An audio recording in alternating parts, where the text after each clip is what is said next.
Big boss 17। चलिए बात करते हैं कल के एपिसोड के बारे में। कल क्या एपिसोड दिखाया गया और एपिसोड में वाकई में था क्या। तो शुरुआत हुई अंकिता की सासू माँ से, अंकिता की मदर से और विक्की से। देखो मैं ये मानती हूँ कि अंकिता बहुत इमोशनल है। अंकिता के अंदर बहुत सारे इमोशंस हैं और शायद अंकिता ने अपने रिश्तों पे बहुत मेहनत की है, क्योंकि अंकिता जो बार बार कह रही थी कि मैंने बहुत मेहनत से रिश्ते बनाए हैं, मैंने बहुत मेहनत करी है इन रिश्तों पे, और लोग अगर मुझे कुछ कहेंगे तो मुझे बुरा फील होगा।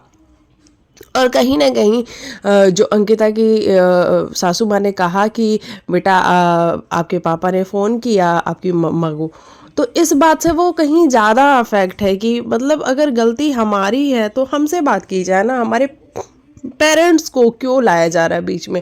और वो पेरेंट्स जो कि अब है भी नहीं, मम्मा तो चलो है, पापा है भी नहीं, फिर उनको क्यों लाया जा रहा है। तो देखा जाए तो ये बात किसी भी बेटी को बहुत ज़्यादा परेशान कर सकती है।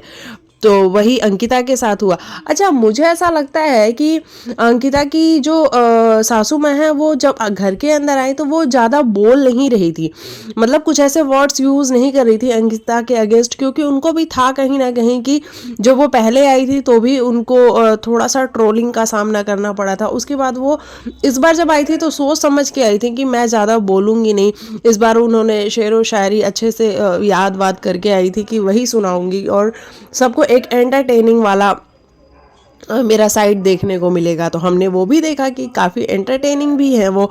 लेकिन जब बिग बॉस ने ये चाल चली, मैं तो चाल चलना ही कहूँगी, क्योंकि बिग बॉस को भी पता है कि भैया किससे किस तरीके से चीज़ें निकलवानी है, और उनको बुलाया थेरेपी रूम में और कहा कि अब आप दोनों सास बहू बात कर सकती हैं, यहाँ आप लोगों के पास कोई नहीं है, कोई सुनने वाला नहीं है। मतलब बिग बॉस क्या चाल चलता है। वो बेचारी भोली सी हैं, उनको लगा होगा कि शायद ये बात बाहर नहीं जाएगी, ये कैमरास पे नहीं आएगी, लेकिन यही बात तो मेन बात थी, यही तो बिग बॉस की चाल थी, यही तो निकलवाना था बिग बॉस को, जो आप बाहर नहीं निकाल रही थी आंटी, तो वो बिग बॉस ने निकलवा दिया।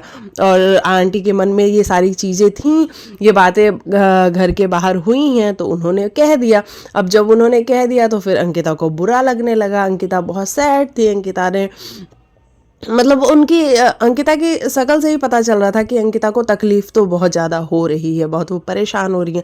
मुझे कभी कभी लगता है कि अंकिता इतना स्ट्रेस्ड आउट नहीं होते यार, इतनी भी सोचने वाली बात नहीं होती है। कई बार ना हम रिश्तों के लिए कुछ बातों को जाने देते हैं। मैंने कल की वीडियो में भी ये बात बोली थी, लेकिन अंकिता शायद उनमें से नहीं है कि वो बातों को जाने दे। उसको बुरा फील हो रहा था और वो उसकी शक्ल पे नज़र भी आ रहा था। वो विक्की से बात करने के लिए गई कि विक्की देख यार, मुझे बुरा फील हो रहा है कि क्या मैं ही हूँ क्या गलत।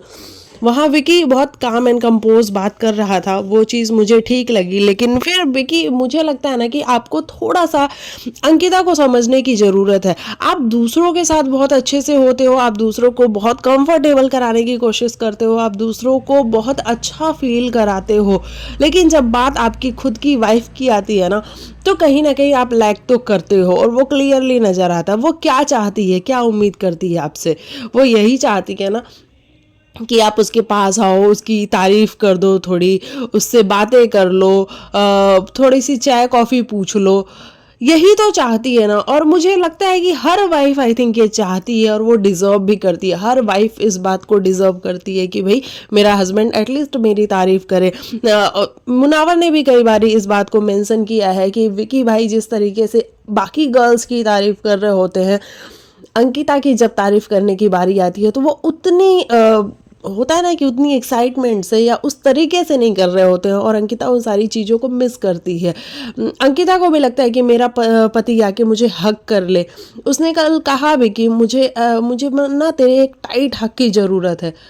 तो विकी ने कहा कि मैं कर देता हूँ। तो अंकिता ने वही बोला कि देख, ये भी मुझे मांगना पड़ता है, ये तुझे खुद से समझ होनी चाहिए।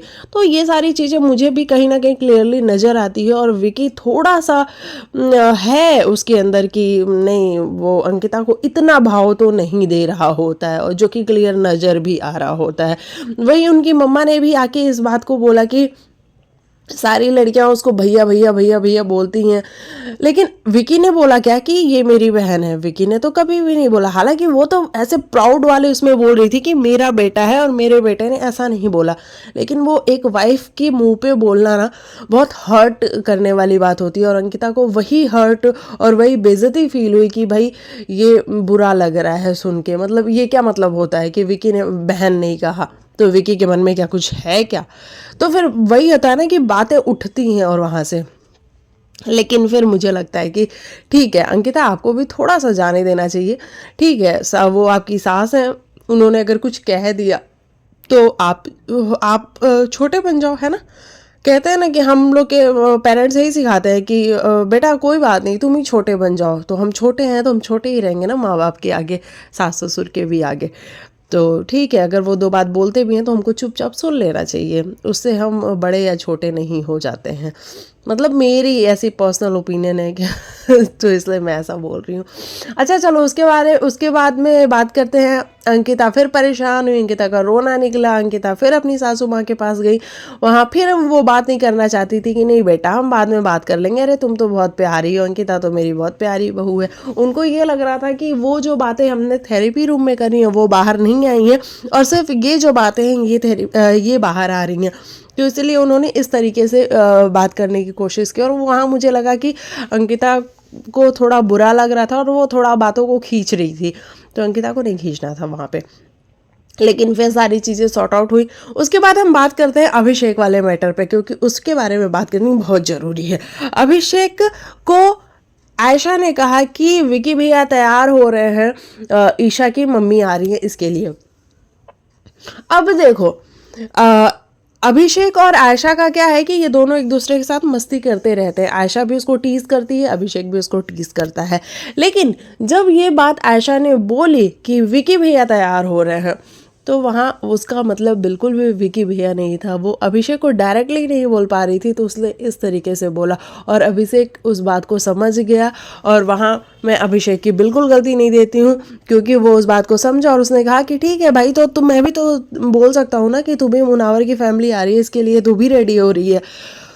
वहाँ पे विकी भैया के इंटरफेरेंस की कोई ज़रूरत नहीं थी। लेकिन जब से अभिषेक घर के अंदर वापस आया है, कहीं ना कहीं बड़ा क्लियर होता हुआ सा नज़र आ रहा है कि भैया घर में सभी लोगों को बहुत ज़्यादा दिक्कत है कि ये बंदा वापस कैसे आ गया।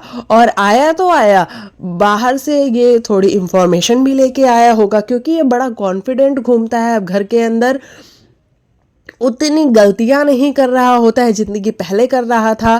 और कहीं ना कहीं सलमान सर ने भी जब वो वाली बात बोली कि जब उसने थप्पड़ मारा तो वो हीरो बन गया, ये वाली बात तो लोगों के दिमाग में ना अटक सी गई है, और वो विकी भैया के फेस पे कुछ ज़्यादा ही क्लियर नज़र आ रही है। तो विकी भैया हर पंगे में, अभिषेक का कोई भी पंगा हो, वो पीछे नहीं हटते हैं कि वो उससे फाइट ना करे। और जब ये सारे लोग मिलके एक इकलौते अभिषेक पे चढ़ रहे होते हैं, तो ये भूल जाते हैं कि ये 1 वर्सेस ऑल हो रहा है। वो चाहे या ना चाहे, लेकिन 1 वर्सेस ऑल तो हो रहा है, क्लियरली दिख रहा है वो, और वो कई दिनों से दिख रहा है।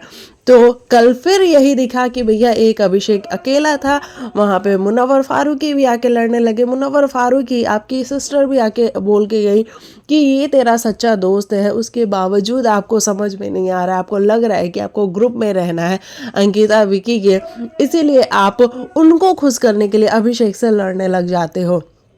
अदरवाइज मुझे नहीं लगता कि आपको लड़ने की ज़रूरत थी वहाँ पे। आप जिस तरीके से अभिषेक को पुश कर रहे थे, वो सारी चीज़ें भी बड़ी क्लियर नज़र आ रही थी। अच्छा, पुशिंग कल इतनी ज़्यादा हुई है तो मुझे वो भी समझ में आता है कि पुश तो इसीलिए हो रहा है क्योंकि एक बार हाथ उठ चुका है, तो अब इन घर वालों के अंदर से ना डर बिल्कुल ख़त्म हो चुका है। इनको लग रहा है कि भाई इसका तो हाथ उठ चुका है, ये जब मार के घर के अंदर रह सकता है तो हम धक्का दे के तो रह ही सकते हैं। तो इसीलिए कल आप देख रहे होंगे कि समर्थ, मुनावर, विकी भैया सब अभिषेक को पुश तो कर रहे थे। और उसके बाद अभिषेक ने अपने दोनों हाथ ऊपर कर लिए थे, जो लास्ट वाली लड़ाई थी। तो वहाँ फर्स्ट वाली फाइट में मुझे बिल्कुल अभिषेक ठीक लगा कि विकी भैया आपके इंटरफेरेंस की कोई ज़रूरत नहीं थी, लेकिन फिर भी आप घुसे क्योंकि वो अभिषेक का मैटर था। और अंकिता जी आप इतनी सेंसिबल है, आप दिल वाली बंदी, आप उसको कंटिन्यू पागल है पागल है पागल है बोलती है, बड़ा अच्छा लगता है क्या? मतलब ईशा और आप में अंतर क्या है? ईशा अगर मेंटल है, ये है वो है बोल रही है, तो आप भी तो पागल वर्ड तो यूज़ ही कर रहे हो ना कंटिन्यू। ये आपके मुंह से बिल्कुल भी शोभा नहीं देता है ये वर्ड कि चल हट तू पागल है, तू तो पागल ही है, तू तो पागल ही है, बिल्कुल भी अच्छा नहीं लग रहा होता है अंकिता जी।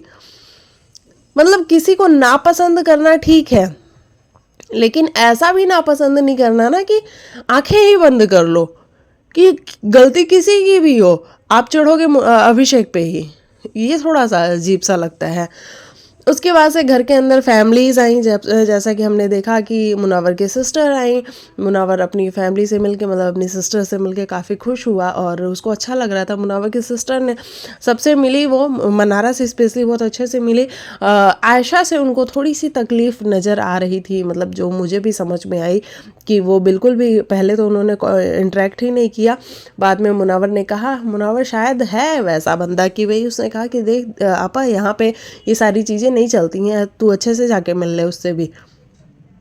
उसके बाद भी वो इतनी कंफर्टेबल नहीं हो पा रही थी, जो कि ऑब्वियस सी भी बात थी कि अगर आप मेरे भाई के साथ बुरा करोगे तो मैं कहाँ कंफर्टेबल हो पाऊँगी। तो वो वाला जेस्चर था और मुझे ठीक भी लगा, क्योंकि वो रियल ऐसी फीलिंग होती है ना, वो वाली फीलिंग थी। उन्होंने समझाया भी मुनव्वर को। और अभिषेक भाई यार ये क्या बंदा है, हर चीज़ एक्सट्रीम करता है।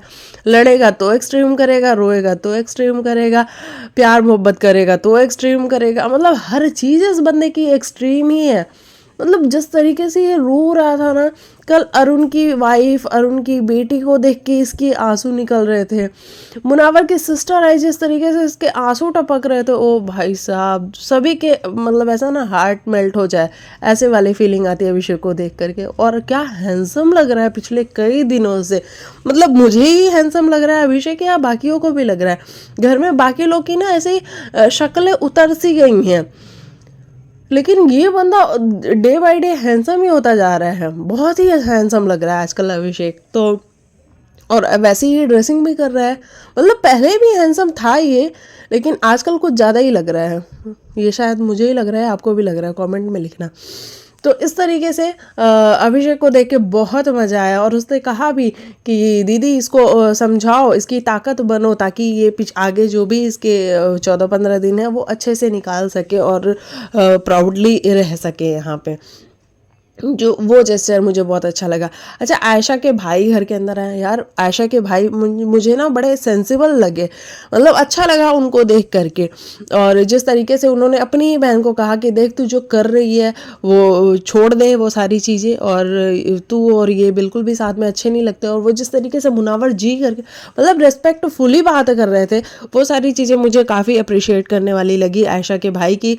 और आयशा के भाई ने कहा भी कि देख मैं पापा सब यही चाहते हैं कि तू अपनी लाइफ में आगे बढ़, और यहाँ जो तू करने आई थी तू वो नहीं कर रही है। मतलब उनके कहने का मतलब ये था कि तू तो बैंड बजाने आई थी ना, तूने बैंड बजा के तुझे साइड हो जाना चाहिए था, लेकिन तू तो फिर उसी के साथ आई कांटेक्ट और ये सारी चीज़ें करने लगी, जो कि अच्छी बात नहीं थी, अच्छा नहीं लग रहा था। और वो मुझे ना बिल्कुल रियल फीडबैक लगा कि जो वो फील कर रहे थे वो उन्होंने बोला, कोई बनावटी चीज़ नहीं बोली। हाँ ये ज़रूर कहा कि तू चाहती तो पहले भी आ सकती थी, तेरे पास पहले भी अपॉर्चुनिटी थी, लेकिन तब तूने फ़ायदा नहीं उठाया, तो तू अब क्यों फ़ायदा उठाएगी? तो वाकई में हर्ट थी, तू इसलिए आई। तो ठीक है भाई, ये उन लोगों का कॉल था और उनको ऐसा लगता है, और वो कह रहे हैं तो हमें भी ऐसा ही लगता है कि ठीक है आयशा इसी के लिए आई होगी क्योंकि वो हर्ट थी। तो ये सारी चीज़ें हमें देखने को मिली। अच्छा, घर के अंदर एक ईशा है भाई, ईशा का तो ओवर हो रहा है। जैसा कि हम सब ने प्रोमो में देखा है कि करण जौहर आके बैशिंग कर रहे हैं उसकी, और उसको वो विलन वाले चेयर पे भी बैठाया गया है। वो बहुत ज़रूरी है क्योंकि ईशा घर के अंदर इकलौती ऐसी लड़की है कि है तो वो 19-20 ईयर्स की, लेकिन जिस तरीके की वो चीज़ें करती है ना भाई साहब, वो समझ से परे है। वाकई में वो समझ से परे है। क्या करती क्या है ईशा? एक दूसरे को लड़ाना, चुगलियाँ करना, किसी के भी बीच में घुस के मतलब किसी एक की साइड लेके अपने दोस्तों को डिच करना, ये सारी चीज़ें ईशा करती है जो कि बिल्कुल भी अप्रिशिएट करने वाली चीज़ नहीं है। हालांकि बिग बॉस के घर में इस चीज़ की भी ज़रूरत होती है, लेकिन जब तक ज़रूरत होती है तब तक, जब ज़रूरत ख़त्म हो जाती है तो वो इंसान ख़त्म हो जाता है। तो वही हाल अब ईशा का होगा, क्योंकि ईशा ने डे वन से इस घर में दिया तो बहुत कुछ है, ये सारी चीज़ें कर कर के, लेकिन अब ईशा की ज़रूरत ख़त्म हो गई है। और देख लो आप, वीकेंड के वार पे ईशा की बैशिंग चालू हो गई है, क्योंकि अब 2 हफ्ते बचे हैं। इन 2 हफ्तों में ये सारी चीज़ें तो क्लियर हैं और वो दिख भी रही हैं। उसके बाद हम बात करेंगे जो झगड़ा हुआ, कल जो झगड़ा हुआ वो हुआ कहाँ से। तो कल जो झगड़ा हुआ, ये घर के लोग बैठ के बातें कर रहे थे कि शो कैसे कोई जीत सकता है, मतलब जो एक बार बाहर चला जाए, मेनली अभिषेक के ऊपर बात हो रही थी कि जो एक बार घर से बाहर चला जाए वो शो नहीं जीत सकता है। तो अभिषेक ने कहा यार हर बार तो हर चीज़ पहली बार ही होती है, मतलब उसे कहने का मतलब ये था कि एल्विश जीता है तो वाइल्ड कार्ड भी तो पहली बार ही जीता है, तो वैसे ही हो सकता है कि इस बार मैं भी जीत जाऊँ। तो इस कॉन्टेक्स्ट में वो बोल रहा था। अच्छा, इतने में अंकिता जी आती हैं। अंकिता जी कहती हैं कि भाई तूने जो एप्पल पील किया था उसका छिलका वहीं पड़ा हुआ है। वो कहता है हाँ मैंने उसको साइड में रख दिया कि गंदगी दिखे ना कैमरे पे। तो ईशा उसमें कूद पड़ी, हाँ तू गंदगी करता है, तू गंदगी फैलाता है, फिर उसको छुपाता है, ये वो सारी चीज़ें बोलने लगी। वहाँ पे अभिषेक कह रहा तू चुप हो जाए या ईशा, तू मेरे मैटर पे मत बोल, तू मत बात कर मेरे से। लेकिन अब इतनी सी बात पे ईशा का बोलना कंटिन्यू, फिर अभिषेक का बोलना, फिर विकी भाई, सभी का बोलना, और वो फिर गंदी वाली फाइट में कन्वर्ट होना। फिर 1 वर्सेस ऑल दिखा, फिर अभिषेक वर्सेस ऑल दिखा, और वो बड़ा क्लियर नज़र आ रहा था कि जिस तरीके से ये सारी चीज़ें हुई, उसके बाद से गालियाँ दी गई एक दूसरे को। मैंने नहीं देखा कि किसने पहले गालियाँ दी, लेकिन मैंने अभिषेक वाली गाली सुनी नहीं, लेकिन ईशा वाली गाली बिग बॉस ने हमें क्लियरली बीप पे ईशा जो वर्ड बोल रही थी वो दिखाई कि ईशा बोल क्या रही है। तो ये सारी चीज़ें हमें फिर से देखने को मिली। और वहाँ पे समर्थ जिस तरीके से धक्के मार रहा था, विकी भैया का फिर से वो पर्सनल ग्रज दिख रहा था कि उनको कितनी तकलीफ है अभिषेक के रहने से घर के अंदर, और ये सारी चीज़ें मुझे बड़ी क्लियर नज़र आ रही थी। तो ये सारी चीज़ें मैंने देखी। मनारा हालांकि अपनी बहन के पास बैठी हुई थी, उसको ज़्यादा मतलब कल था नहीं, वो अपनी बहन के साथ ठीक ठाक थी, और उसको यही था कि यार ये पोकिंग कर रहे हैं, उस अकेले बंदे पे चढ़ रहे हैं सारे के सारे, और ये सब कुछ मुझे समझ में आया जहाँ तक। और घर के अंदर फैमिलीज थी, ये ज़रूरी नहीं था, लेकिन वही है ना कि एक बंदा शुरू करता है तो फिर अभिषेक तो भाई बंद करके ही मानेगा, मतलब वो पूरी अंत तक करेगा फिर ही मानेगा।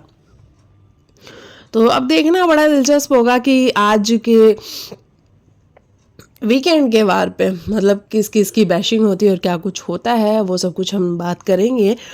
और मिलते हैं आपको कल के एपिसोड में, मतलब आज जो एपिसोड आएगा इसके रिव्यू में कल मिलेंगे आपसे। तब तक के लिए बाय बाय, टेक केयर, अपना ख्याल रखिए। आपको क्या है कहना कमेंट में लिखिएगा।